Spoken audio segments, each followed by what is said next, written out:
Venerdì 14 settembre 2007. Andrew Gosden è un giovane brillante di 14 anni e si prepara ad uscire di casa. Prende le chiavi, la console portatile e il portafogli. Dopodiché si chiude la porta alle spalle, prende un biglietto di sola andata per Londra e scompare per sempre. C'è però un dettaglio nella sua misteriosa scomparsa che si perde nella marea di presunti avvistamenti e ipotesi. Un particolare che, se ben considerato, cambia la chiave di lettura dell'intera vicenda. In questo video ricostruiremo le ultime ore prima della scomparsa di Andrew Gosden, basandoci solo su fonti verificate, e proveremo poi a capire che cos'è veramente successo quel giorno. Andrew Gosden è un ragazzo di 14 anni, ha un talento spiccato per la matematica avanzata e una personalità riservata, ama la musica metal e i videogiochi. Porta i capelli lunghi fino al collo e occhiali ad alta gradazione. Vive con la famiglia in un quartiere residenziale di Doncaster, una cittadina non lontana da Sheffield, in Inghilterra. I genitori, Glenys e Kevin, hanno anche un'altra figlia, Charlotte, di qualche anno più grande. Il ragazzo frequenta le superiori presso la scuola cattolica Macaulay. I genitori sono molto religiosi e di professione anglicana. Sono però molto aperti sulla questione e non hanno battezzato i figli per non imporre loro le proprie scelte. Andrew cresce qui, in un piccolo contesto di provincia. Viene descritto da tutti come qualcuno che ama la propria compagnia e trascorrere il tempo libero a casa, tra la musica e i videogiochi. Ha diversi amici, che però non frequenta fuori da scuola. Per un periodo Andrew frequenta gli scout, ma si stanca ben presto e torna quindi a passare molto tempo da solo. Negli anni ha qualche cellulare che puntualmente perde perché non usa.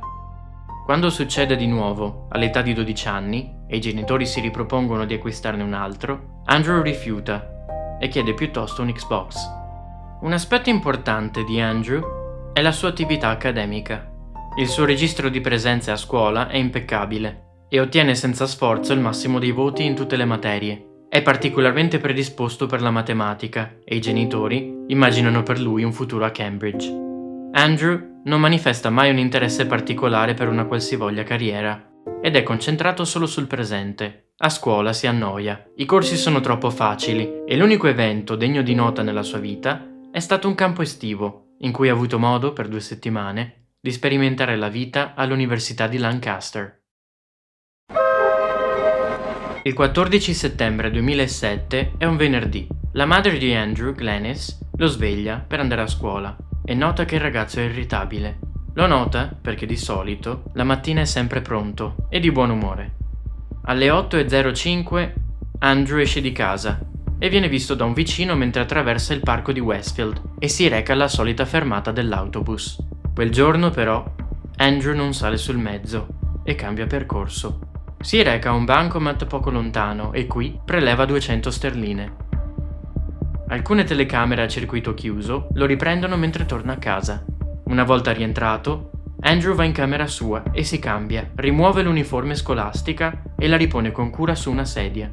Lascia circa 100 sterline in contanti che aveva ricevuto per il suo compleanno e indossa degli abiti informali. Prende con sé il portafogli, le chiavi di casa e la PlayStation portatile, ma non ne prende il caricabatterie. Alle 8:30 Andrew esce di nuovo di casa. Le telecamere lo riprendono mentre si dirige alla stazione ferroviaria di Doncaster. E qui compra un biglietto di sola andata per Londra, del costo di 31 sterline e 40. L'impiegata della biglietteria gli comunica che il biglietto di ritorno, se acquistato nello stesso momento, costa solo 50 penny in più, ma Andrew rifiuta. Alle 9:35 Andrew sale a bordo del treno diretto a King's Cross. Si siede di fianco a una signora che lo vede sereno a giocare alla PSP, la console portatile, per tutto il tragitto. Alle 11:20 il treno arriva alla stazione di Londra. Solo 5 minuti più tardi, le telecamere registrano il giovane mentre si allontana a piedi dalla stazione. Questo è l'ultimo avvistamento confermato di Andrew Gosden. La famiglia Gosden è ignara di cosa sia successo fino a quella sera. Quando quella mattina Andrew aveva mancato di presentarsi a scuola, la segreteria aveva provato a raggiungere i genitori al telefono, ma aveva contattato per errore quelli di un altro alunno. Quando quella sera i genitori e la sorella di Andrew si siedono a tavola, pensano quindi che il ragazzo sia rientrato solo qualche ora prima e che sia come al solito in camera sua a giocare ai videogiochi. Lo chiamano, ma lui non risponde. La camera da letto è vuota, i pochi effetti del ragazzo sono ben riposti e non c'è traccia di dove possa essere. Il primo pensiero della famiglia è che sia successo qualcosa ad Andrew durante il tragitto tra casa e scuola. Battono il percorso palmo a palmo, ma non trovano nulla. Contattano subito le forze dell'ordine e le ricerche passano ufficialmente in mano alla polizia del South Yorkshire. Gli ultimi spostamenti del ragazzo vengono ricostruiti e le sue tracce portano alla stazione dei treni. Il suo ultimo viaggio verso Londra viene confermato e la famiglia si reca proprio qui nei giorni successivi per distribuire volantini con la foto di Andrew. Il giorno della scomparsa, Andrew Gosden indossava una t-shirt nera e dei jeans. Portava occhiali da vista con una gradazione molto alta e un segno particolare è il suo orecchio destro, che presenta una doppia piega molto evidente. Nei primi giorni della scomparsa, la polizia del South Yorkshire si concentra sulla famiglia Gosden e in particolare sul padre Kevin, o almeno questo è quanto viene riportato dalla famiglia. Molto presto, i Gosden vengono scagionati da ogni sospetto e le indagini proseguono verso King's Cross, ma non senza rallentamenti. Il volume di materiale video è immenso e Andrew non viene individuato per diversi giorni. In questo periodo avvengono alcuni avvistamenti in un Pizza Hut e poi a Covent Garden, che però non vengono approfonditi. Si tratta di ore critiche, oltre alle quali migliaia di ore di registrazione delle telecamere di sicurezza della zona di King's Cross vengono cancellate dai sistemi automatici. Quando la polizia sposta la sua attenzione su Londra, purtroppo, molti indizi sono quindi già andati persi. Vengono valutate diverse piste e si cercano possibili tracce del ragazzo online. Andrew aveva accesso a una PSP, capace di connettersi a internet, ma un'analisi compiuta da Sony accerta che non esiste un account associato al dispositivo di Andrew. Un'altra possibilità è il portatile di Charlotte, la sorella, che questa ha ricevuto solo 8 settimane prima della scomparsa. Neanche su questo vengono trovate prove di un'attività online di Andrew. Vengono quindi analizzati anche i computer scolastici, che come tutti gli altri dispositivi presi in considerazione, non portano a nulla. Si valuta allora la pista del bullismo e quella della depressione, ma anche in questo caso le indagini si arrestano molto presto. Nei confronti del ragazzo non sono mai stati riportati episodi di bullismo e chiunque gli fosse vicino non aveva notato in lui alcun segno di alterazione del suo umore. Questo è il punto in cui i fatti si arrestano e cominciano le speculazioni. Le forze dell'ordine allora scavano nel passato di Andrew per provare a capire dove possa essersi recato e perché. Si confrontano con la famiglia, la sorella e i compagni di scuola. Nel periodo precedente alla scomparsa si erano verificati pochi eventi degni di nota nella vita altrimenti priva di sorprese di Andrew. Un anno prima, nel 2006, aveva partecipato a un programma estivo per studenti ad alto potenziale e aveva trascorso 2 settimane al campus dell'Università di Lancaster. Andrew ne era tornato entusiasta in modo evidente, quando di solito la sua personalità riservata gli rendeva difficile esprimere le proprie emozioni. All'inizio delle vacanze estive del 2007, invece, Kevin Gosden, il padre, aveva suggerito ad Andrew di recarsi da solo a Londra per visitare i nonni. La famiglia Gosden aveva già viaggiato più volte nella capitale per passare appunto del tempo con i familiari che abitavano qui. Andrew non era quindi estraneo ai mezzi di trasporto della città e aveva più volte manifestato interesse per le varie attività disponibili nel luogo. Il ragazzo aveva però rifiutato l'offerta del padre e aveva trascorso l'estate a casa, come ogni anno. Si arriva quindi alle settimane prima del 14 settembre e i genitori di Andrew riportano che il figlio aveva deciso, in 2 occasioni separate, di cambiare la propria routine. Il ragazzo, per qualche motivo, aveva deciso di tornare da scuola a piedi, invece di prendere il solito autobus. Il percorso era di più di 6 chilometri, una distanza percorribile a piedi in più di un'ora. La famiglia, infine, riporta come la sera prima della scomparsa il ragazzo fosse tranquillo e avesse trascorso del tempo con entrambi i genitori, come faceva spesso. Aveva fatto un puzzle con il padre per circa un'ora e in seguito aveva guardato una trasmissione televisiva con la madre sul divano. Oltre a questo, non era successo nulla.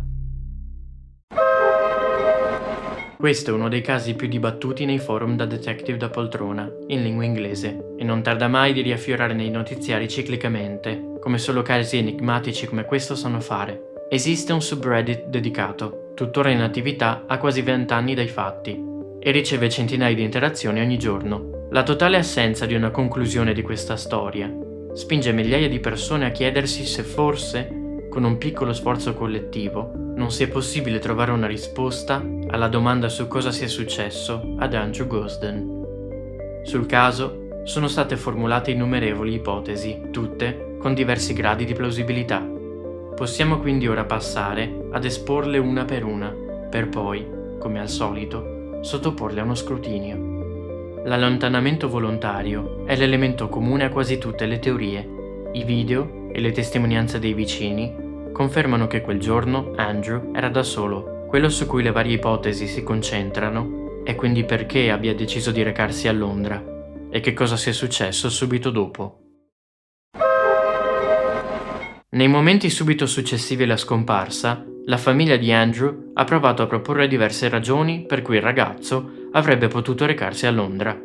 Una delle prime spiegazioni è che il figlio volesse replicare quello che la sorella Charlotte aveva fatto alla sua età, quando aveva viaggiato da sola nella capitale. La ragazza aveva visitato i parenti e aveva poi consegnato diversi curriculum per provare a fare qualche prima esperienza di lavoro. Un altro dettaglio menzionato dai genitori è che Andrew aveva più volte espresso noia verso la scuola, che reputava troppo semplice. La sua scomparsa è in effetti avvenuta a soli 8 giorni dall'inizio del nuovo anno scolastico. Andrew si sarebbe quindi allontanato per vivere una breve avventura e affrontare una sfida più all'altezza delle sue capacità. Andrew era un grande appassionato di musica. Quasi tutte le foto di lui che si possono trovare online lo ritraggono mentre indossa magliette di band come Him, Muse e Slipknot. Il giorno della sua scomparsa e in quelli subito successivi, a Londra erano in corso diversi eventi legati ai gruppi che era solito ascoltare. La sera del 14 settembre 2007, nella città, c'erano un paio di concerti. La band 30 Seconds to Mars si è esibita non lontano dalla stazione di King's Cross. Sixth, invece, un gruppo britannico, aveva originariamente organizzato un concerto di addio al vocalist nel luglio dello stesso anno, ma per problemi tecnici aveva dovuto riprogrammare l'evento per il 14 di settembre. Inoltre, lunedì 17 dello stesso mese, la band Him, di cui Andrew era un fan, era in città per firmare autografi e per uno show privato a cui era possibile accedere solo su invito.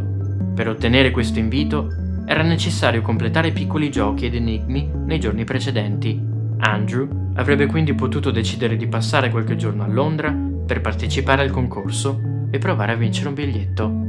Tutte queste teorie partono dal presupposto che Andrew abbia deciso di recarsi a Londra per motivi personali e che sia poi successo qualcosa di imprevisto. Nel 2009, Kevin Gosden ha lanciato un appello alla comunità gay. Assieme alla moglie, ha considerato la possibilità che la vera ragione per cui Andrew si è allontanato da casa fosse per la sua identità sessuale combattuta. Londra, per un adolescente in questa situazione, sarebbe sembrata la destinazione ideale per allontanarsi dalla pressione familiare e dal possibile senso di stigma associato alla comunità gay. Molti giovani prendono la decisione di allontanarsi dal nucleo familiare per capire meglio il proprio orientamento senza filtri, e Andrew avrebbe potuto essere uno di questi. La famiglia ha ribadito di non aver mai mosso pressioni in questo senso e ha comunicato che se fosse stato il caso per Andrew non ci sarebbero stati problemi da parte loro. A questo non sono seguite svolte nel caso e nessun membro della comunità si è fatto avanti con informazioni. Esistono altre ipotesi avanzate da Kevin Gosden nella sua battaglia per scoprire cosa sia successo al figlio. In una delle innumerevoli interviste che ha rilasciato negli anni, l'uomo ha posto il dubbio che Andrew abbia provato a fare come il personaggio di finzione Reginald Perrin. Si tratta del protagonista di una serie TV degli anni 70 che finge il proprio decesso per ricominciare da zero e reinventarsi, come fa anche per esempio Mattia Pascal nel romanzo di Pirandello. Questo spiegherebbe perché, se ancora in vita, Andrew avrebbe deciso di non contattare mai i familiari e gli amici negli anni passati dalla sua scomparsa. Nel 2018, inoltre, diversi utenti di chatroom online avrebbero riportato un utente con lo pseudonimo di Andy Rue. Rue era lo stesso soprannome che la famiglia Gosden usava per il ragazzo. Parlando di sé, l'utente avrebbe rivelato di non avere accesso a un conto bancario perché era scappato di casa a 14 anni ed era quindi sprovvisto dei documenti necessari. La polizia ha investigato questa pista, ma ha fallito nell'identificare l'utente. La Metropolitan Police, detta Met, è una forza di polizia che opera unicamente nella zona della Greater London, ovvero l'area metropolitana della città. Non fa parte di Scotland Yard ed è lo stesso ufficio che si è occupato nel 1888 dei delitti attribuiti a Jack the Ripper. Mick Neville, un ufficiale del Met, nel 2017 ha notato delle similitudini fra il caso di Andrew Gosden e quello di un altro ragazzo, di età simile, scomparso in circostanze analoghe un anno più tardi. Si tratta di Alexander Slowly, svanito nell'agosto 2008 nel quartiere di Edmonton, mentre era diretto a Islington, molto vicino a dove è situata la stazione di King's Cross. Non esistono prove che connettano ufficialmente i due casi, ma al riguardo Neville ha dichiarato: solleva alcune domande sul fatto che possa esserci un serial killer a piede libero. Bisogna riconoscere le possibili connessioni fra i due casi. L'ufficiale si limita a suggerire una connessione. Non elabora come questo possibile serial killer avrebbe agito, né se esistano altre possibili vittime. Andrew si sarebbe quindi recato a Londra per partecipare a qualche evento e avrebbe incrociato il cammino di un individuo che, riconosciuta l'occasione per colpire, lo avrebbe preso di mira e ne avrebbe decretato la fine. Una variante di questa teoria vede Andrew recarsi a Londra proprio per incontrare questa persona, magari dopo aver ricevuto un contatto in privato tramite qualche piattaforma a cui aveva accesso. Infine, nel 2022, 2 uomini sono stati arrestati ed interrogati. La loro accusa era di essere al centro di una rete di traffici illeciti. Questi individui sarebbero stati in possesso di immagini esplicite di minori, sarebbero inoltre state sospettate di rapimento e di traffico umano. L'ipotesi era che nel numero di persone colpite dalla loro presunta attività criminale fosse finito anche Andrew.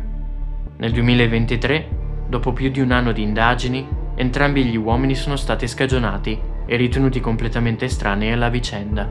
La polizia ha dichiarato che i 2 indagati non hanno alcun legame con Andrew Gosden. Queste sono tutte le spiegazioni più supportate su cosa potrebbe essere successo in quel lontano giorno del 2007. Voglio ora passare ad analizzarle e infine esporre che cosa ritengo sia probabilmente successo. Come faccio sempre in questi casi, voglio fare la premessa che quanto segue sono opinioni personali basate sulle prove a cui ho accesso. Sentitevi liberi di dissentire e di esporre nei commenti la vostra versione. Durante le ricerche per questo video ho letto diversi articoli di giornale, blog e centinaia di opinioni online. Una cosa è emersa subito, cioè che questa storia ha il potere di polarizzare le opinioni e creare forti pareri contrastanti. Ci sono però diversi elementi, tra le ricostruzioni ufficiali del caso, che ci danno la possibilità di fare alcune considerazioni. Possiamo quindi procedere a prenderli in considerazione uno alla volta e a provare a capire che cosa significhino. Il primo punto su cui vorrei spostare l'attenzione sono gli effetti personali di Andrew. Sappiamo con certezza quali sono le cose che ha portato con sé quel giorno. Quello che però ha attirato la mia attenzione è quello che non ha preso. Prima di uscire di casa, Andrew ha indossato una tracolla e qui ha riposto le chiavi di casa, la PSP e il portafogli. Le chiavi suggeriscono che aveva intenzione di ritornare e il portafogli era necessario per arrivare oltre la stazione dei treni. La console portatile, ovvero la PSP, era per intrattenimento durante il viaggio, come ha poi confermato la donna accanto a cui si sarebbe seduto. Quello che però Andrew non ha preso è il caricabatterie per la PSP, un cambio di indumenti e un cappotto o una giacca. Questo conferma ulteriormente l'idea che non avesse intenzione di trattenersi fuori casa a lungo. Sapeva che la batteria della propria console sarebbe bastata per il viaggio di andata e probabilmente quello di ritorno, e che qualsiasi cosa avesse intenzione di fare nel frattempo non includeva giocare ai videogiochi. Per l'abbigliamento è verosimile che Andrew non avesse problemi a indossare gli stessi abiti per un paio di giorni e che la temperatura autunnale inglese non fosse per lui un problema. Se avesse pianificato di trattenersi più a lungo, però, avrebbe sicuramente portato con sé qualcos'altro. Per tutte queste ragioni, ritengo che tutte le teorie che lo vedono pianificare una fuga a Londra per scappare dalla propria esistenza e reinventarsi siano prive di fondamento. Il secondo punto su cui mi vorrei soffermare sono i soldi che Andrew aveva con sé quel giorno. Secondo gli investigatori, il ragazzo aveva a casa circa 100 sterline in contanti, che però, per qualche motivo, ha ignorato e ha deciso invece di prelevarne circa il doppio dal proprio conto bancario. Se questo ci dice che Andrew aveva pianificato il proprio viaggio, non spiega perché non abbia preso con sé tutti i contanti possibili, ma solo una parte. La spiegazione più semplice è che avesse intenzione di trattenersi nella capitale solo per un paio di giorni al massimo. 200 sterline all'epoca erano una cifra importante per un adolescente e sarebbero state sufficienti per qualche giorno. Prendere anche i contanti che aveva a casa avrebbe avuto senso solo se davvero avesse deciso di scappare per sempre e quindi recuperare quanti più soldi possibile. Quello che non capisco però è perché abbia praticamente prosciugato il proprio conto in banca quando avrebbe potuto semplicemente prelevare la metà dei contanti e arrivare alla cifra di 200 sterline con quelli che aveva già a casa.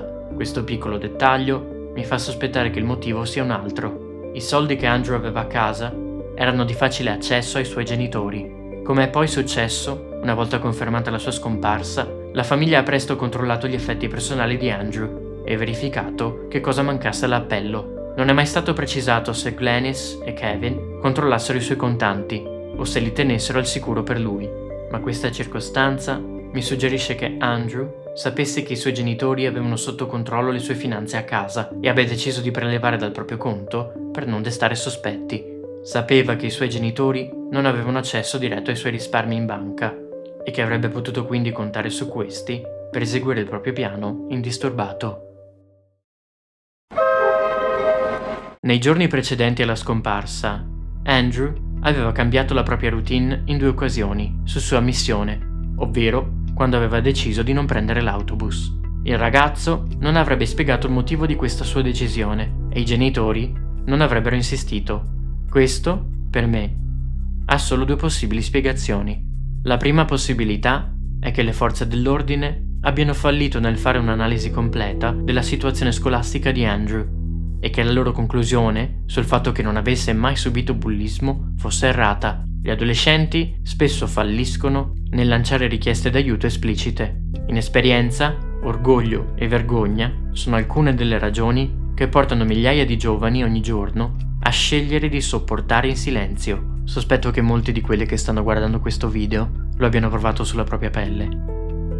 Andrew avrebbe deciso di tornare a casa a piedi perché camminare per più di un'ora sarebbe stato meglio di sopportare le umiliazioni e le frecciatine di chiunque si divertisse a prendersela con lui.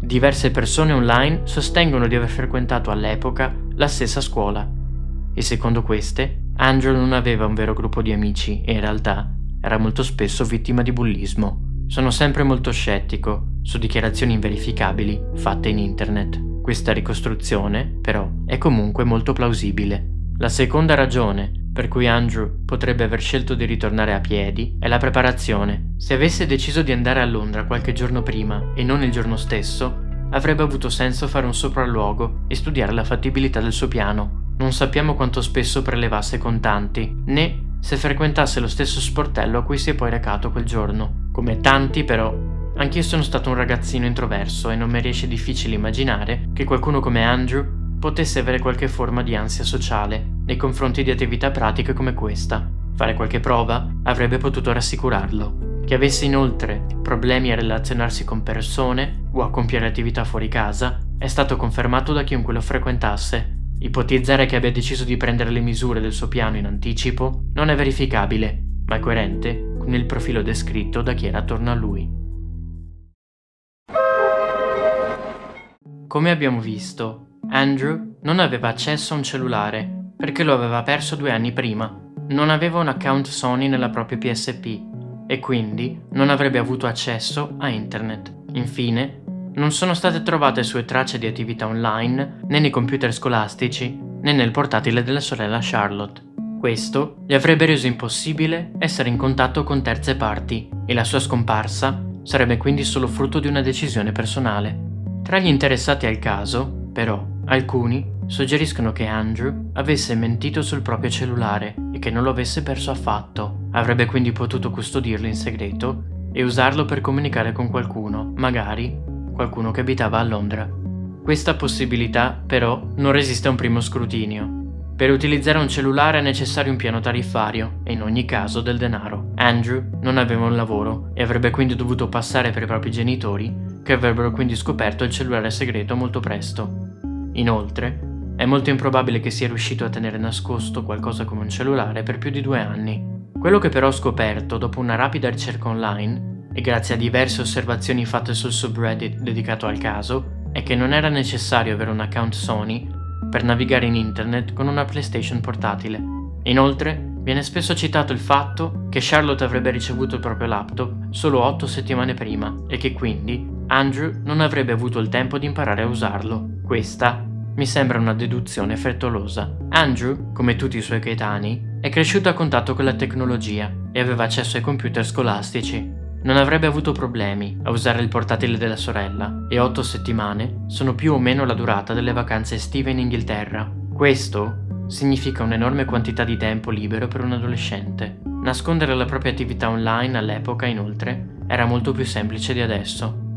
Queste sono le considerazioni fatte da chiunque supporti la teoria del grooming, ovvero che Andrew fosse stato raggiunto e contattato online o tramite altre piattaforme da qualcuno interessato ai minori. Questo individuo avrebbe quindi proceduto a conversare con il ragazzo per diverso tempo, lo avrebbe convinto della propria buona fede e lo avrebbe spinto a fare un piccolo viaggio a Londra. Si sarebbe trattato di una trappola. Questa è una delle teorie più supportate negli ultimi anni da chiunque si avvicini al caso. Personalmente, ritengo che siano tutte ipotesi molto suggestive, ma a riguardo rimane una totale assenza di prove. Se è vero che Andrew avrebbe potuto avere accesso a internet in un modo più o meno indiretto, è anche vero che questo tipo di interazioni richiedono tempo in cui Andrew sarebbe stato esposto o sarebbe potuto essere stato scoperto da qualcuno. Nessun compagno o insegnante ha però mai visto Andrew accedere a una chatroom, e lo stesso vale per il portatile della sorella Charlotte. Se è vero che avrebbe potuto benissimo usarlo, avrebbe però dovuto farlo completamente all'oscuro dei parenti e della sorella, che hanno ribadito di non averlo mai visto utilizzare il dispositivo. Inoltre, se è vero che la PlayStation portatile ha accesso a internet anche senza un profilo utente, rimane comunque esposta all'indiscrezione degli altri abitanti della casa, che non hanno mai visto Andrew fare altro che giocare ai videogiochi. La vera ragione per cui ipotesi come questa non smettono di intrigare sono i 2 punti di cui voglio discutere ora. I bias, ovvero i vari possibili pregiudizi di cui siamo tutti inconsciamente vittime, offuscano il nostro spirito critico in base alla nostra cultura, formazione o cosa siamo disposti a credere. Facendo questo genere di video ne sono spesso vittima e riuscire a riconoscerli significa avere più possibilità di avvicinarsi a un'interpretazione oggettiva degli eventi.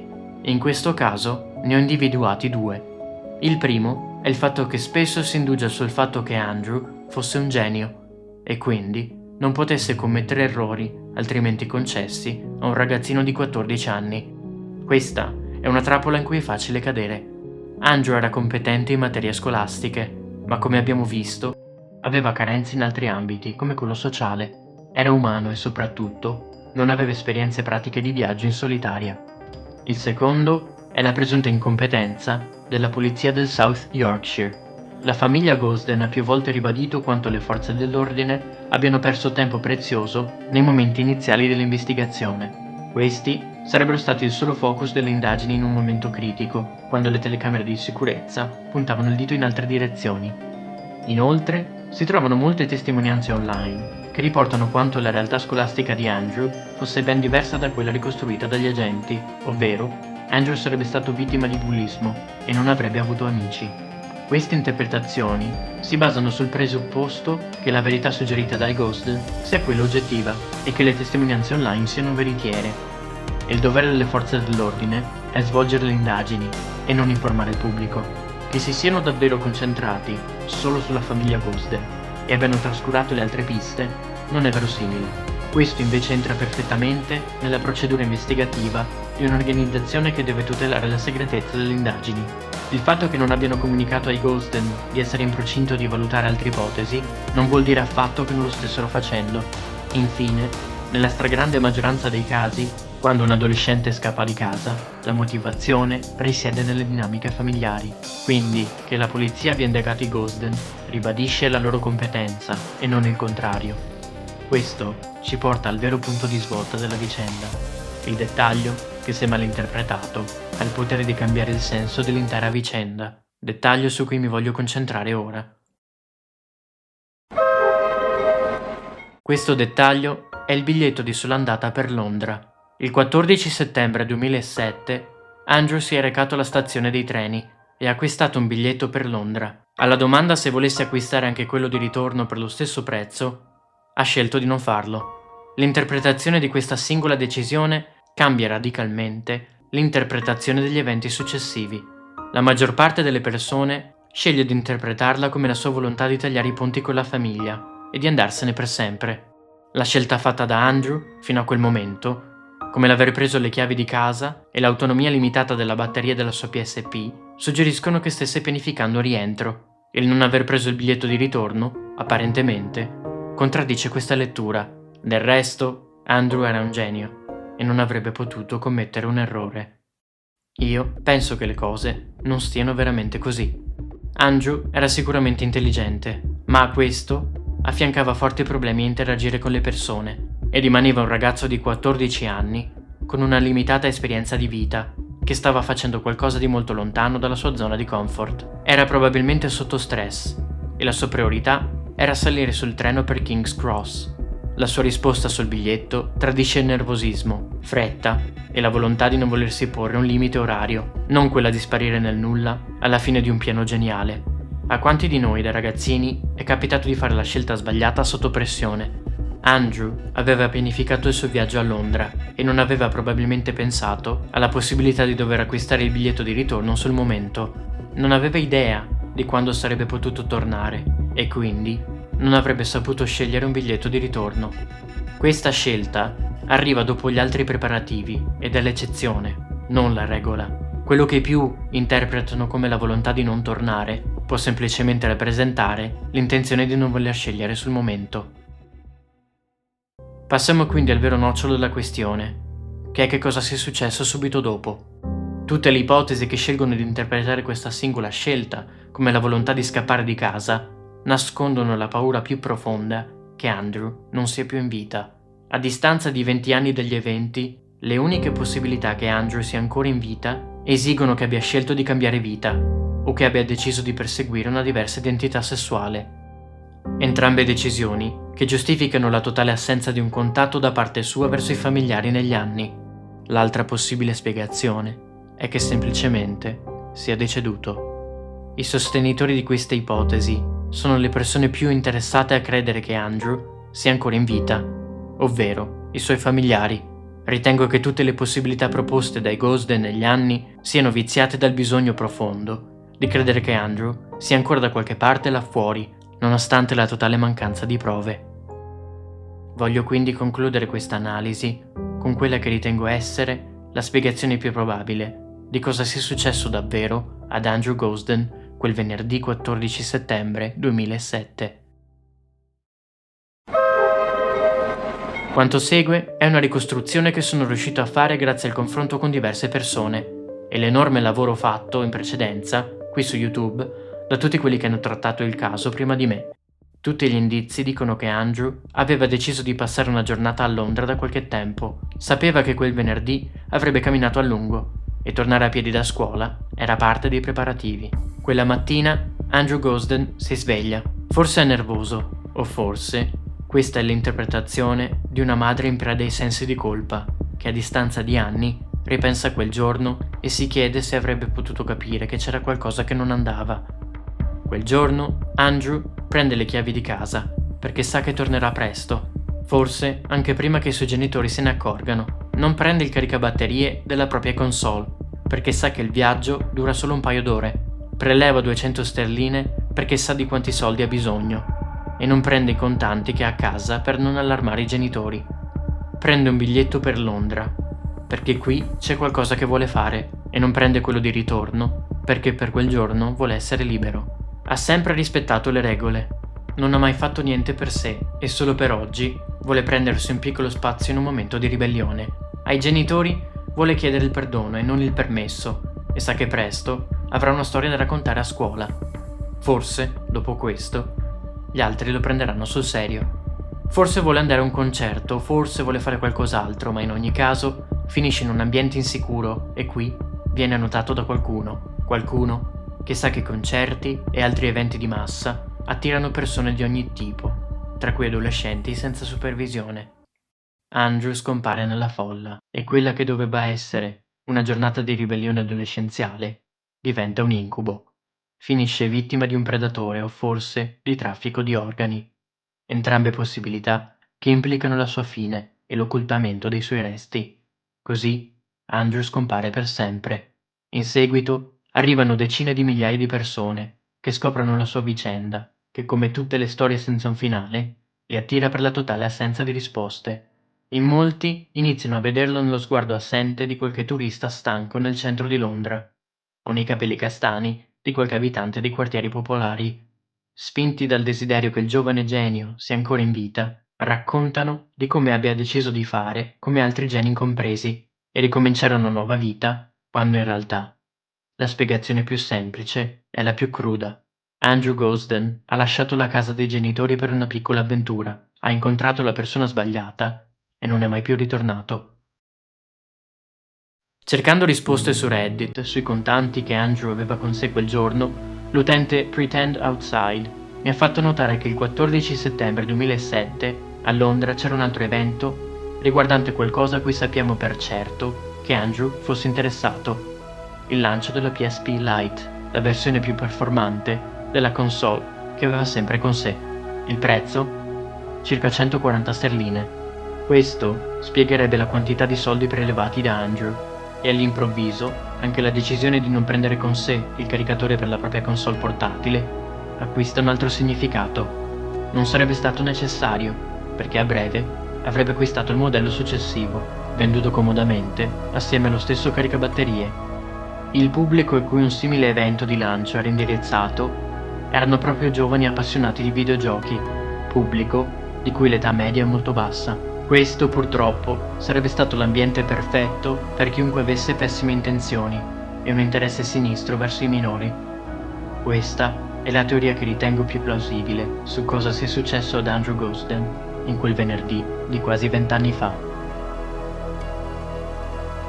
Nessuna di queste piste ha mai portato a nuovi indizi sulle sorti di Andrew Gosden, il cui caso rimane tuttora irrisolto. Diversi fiumi di Londra sono stati ispezionati.